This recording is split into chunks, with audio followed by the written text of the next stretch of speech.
Beberapa rumor yang muncul di malam hari tentunya menggerakkan market, tapi kira-kira rumor mana yang benar, terutama kaitannya dengan pergerakan harga emas yang sangat tinggi. Kurang lebih pagi ini pun sudah mencapai atau menjangkau level 2050. Oke, ini dia. High Impact Economic Data untuk minggu ini sudah bergulir dengan data New Home Sales tadi malam atau kurang lebih di hari Senin. Lalu kemudian tadi malam dilanjutkan dengan Consumer Confidence dan ada yang terlupakan di situ. S&P Case-Shiller Home Price. Dan itu juga menunjukkan indikasi dari harga perumahan. Nah, datanya adalah relatif lebih rendah, termasuk juga consumer confidence mungkin sedikit tipis di atas ekspektasi. Tapi, lagi-lagi, market tidak bergerak terlalu signifikan, melainkan pergerakan tersebut dikarenakan Fed Speaker. Dan kali ini adalah peran sentral dari seorang Gubernur Fed, Christopher Waller. Nah, sementara untuk data ekonomi berikutnya, kita mungkin nanti malam akan disuguhkan dengan data GDP dan itu yang paling penting untuk kita simak, teman-teman. Nah, artinya, mungkin saja emas akan mengalami penjegalan, artinya mungkin rally akan terhenti sebentar, dan itu dikarenakan GDP yang diproyeksikan akan jauh lebih baik daripada bulan sebelumnya.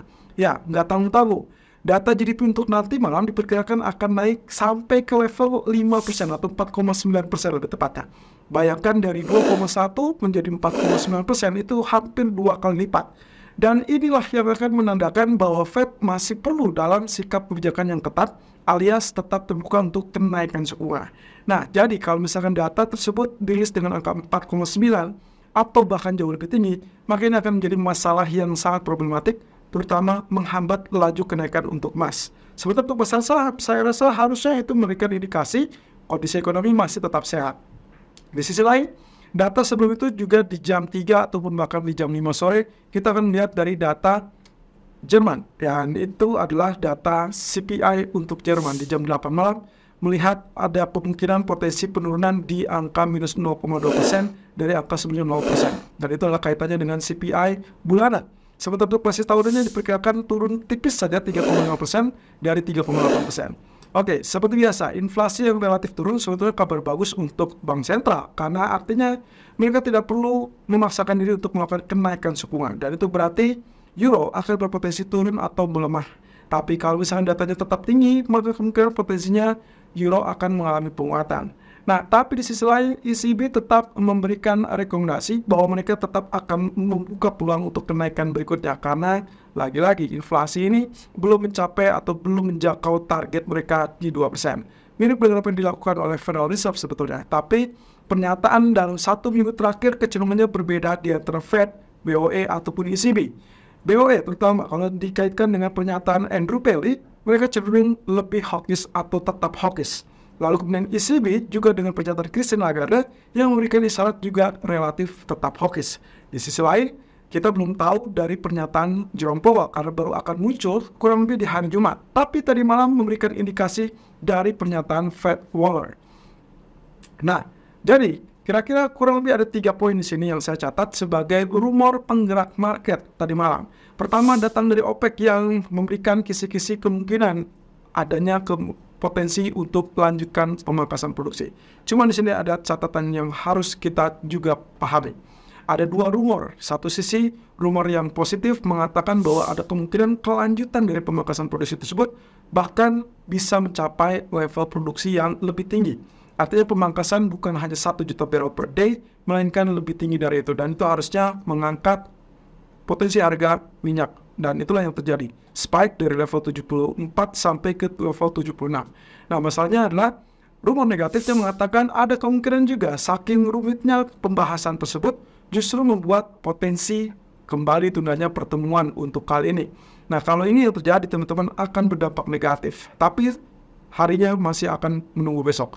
30 November, apapun bisa terjadi. Dan rumor itu masih terus berkembang, terutama kaitannya dengan kesepakatan antara negara OPEC yang lainnya dengan negara OPEC yang ada di Afrika. Nah, ini kaitannya dengan tingkat produksi mereka yang memang kita kenal negara-negara Afrika ini sebetulnya sebagai produsen yang relatif lebih kecil dibandingkan negara-negara lainnya. Jadi sebetulnya ketidaksepakatan itu harusnya tidak menjadi titik perpecahan antara OPEC. Tapi hal yang dikhawatirkan adalah kesepakatan untuk melanjutkan pemangkasan itu menjadi tertunda. Dan itu yang akan menjadi sisi negatif bagi crude oil. Bahkan, kalau ternyata katakanlah OPEC hanya muncul dengan pemangkasan 1 juta barrel seperti yang sebelumnya disepakati, maka kemungkinan itu tidak akan terlalu efektif mendorong harga minyak di atas $80 kembali. Ya, ini yang sudah kita bahas dalam 2 minggu terakhir. Jadi silakan putar ulang video rekamannya terkait dengan crude oil ini. Yang kedua adalah alasan terkait dengan geopolitik. Ya, ada rumor, ada kabar yang mengatakan laporan dari Israel terkait dengan klaim adanya pelanggaran saat aksi gencatan senjata di jalur Gaza. Ya, Israel mengklaim pasukan atau militernya mengalami serangan berupa tembakan ataupun bahkan ada ledakan yang sasarannya menuju kepada pasukan militer mereka di jalur Gaza. Kita belum tahu apakah ini betul-betul klaim yang bisa dibenarkan atau hanya klaim sepihak. Itu sebabnya kenapa market tidak terlalu bereaksi, walaupun sempat ada reaksi tapi tidak terlalu tinggi. Dan bahkan saya melihat ini kondisinya tidak terlalu berdampak pada komoditi emas. Safe haven tidak terasa sama sekali, terutama kalau Anda kaitkan dengan pergerakan US dollar tadi malam. Dolar ternyata tetap santai dan juga relatif tenang di bawah, bukan rebound. Ingat, safe haven akan bergerak naik hanya kepada dolar dan juga kepada emas. Tapi tadi malam hanya emas saja yang mulai kenaikan, dan kalau kita compare dengan market lain seperti pasar saham pun malah mengalami kenaikan. Jadi tidak ditemukan bukti bahwa itu dikarenakan faktor geopolitik.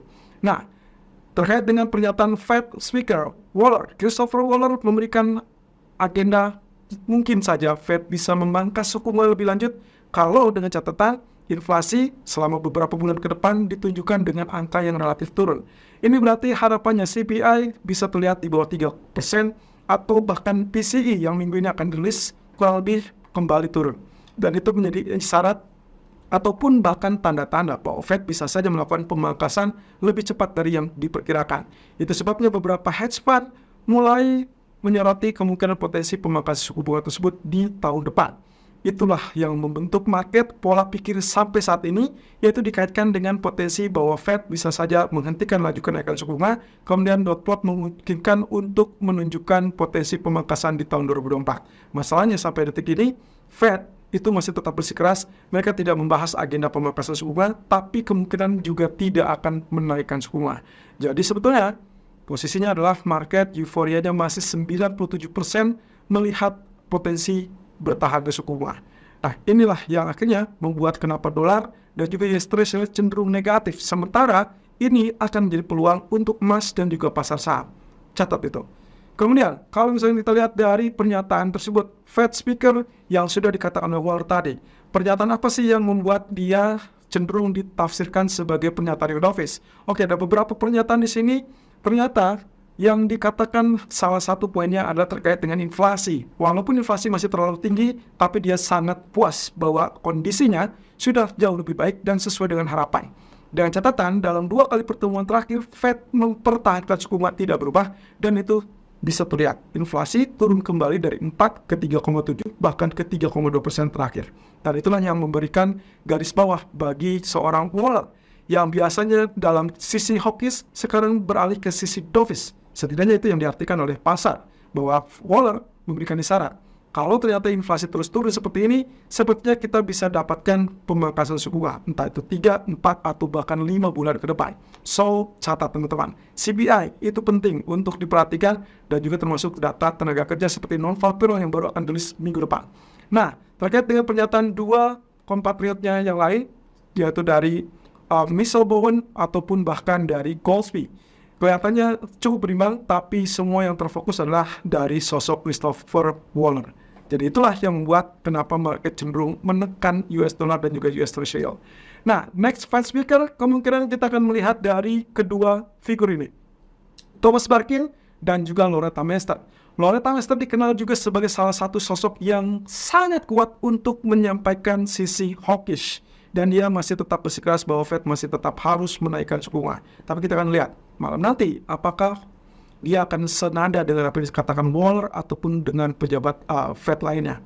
Kalau ya, katakanlah ada pergeseran dari sisi hawkish menjadi dovish, siap-siap mungkin saja emas semakin terbang. Dan itu berarti semakin mendekati all time high 2080 dalam waktu dekat. Walaupun Saya agak curiga dengan data GDP nanti malam yang kemungkinan akan menekan emas terlebih dulu, dan itu yang saya harapkan karena itu imbas dari efek akhir bulan pun akan tercapai. Ya, ingat 29 dan tanggal 30 itulah 2 hari terakhir dari bulan November. Walaupun di awal bulan nantinya di tanggal 1 Desember diperkirakan mungkin dolar akan relatif melemah kembali. Nah, kalau misalkan dugaan ini benar, maka kemungkinan Fed speaker lah yang akan menjadi penolong untuk emas. Artinya, kalaupun ada koreksi gara-gara data GDP, saya tidak berharap itu akan terjun bebas, melainkan dia hanya koreksi terbatas, kemudian itulah alasan untuk kembali lakukan buy, terutama dikaitkan dengan pernyataan Fed speaker. Jadi teman-teman, rumor yang beredar saat ini yang membentuk pola pikir market adalah terkait dengan kebijakan bank sentral. Geopolitik, sudah saya sampaikan, singkirkan itu karena kita tidak dalam kondisi perang dan tidak mungkin untuk perang, setidaknya untuk saat ini. Jadi market akan kecenderungan memataskan diri atau memperhatikan apa yang akan disampaikan oleh Federal Reserve, terutama Fed speaker yang hanya akan sampai kurang lebih dari Jumat. Dan itu akan ditutup oleh pamungkasnya sang ketua Jerome Powell. Kisi-kisi apa yang kira-kira akan dilakukan dan juga Fed Watch Tools kemungkinan masih tetap berkisar 96-98% yang memperkirakan tidak ada kenaikan suku bunga di bulan Desember. So, dolar akan tetap melemah.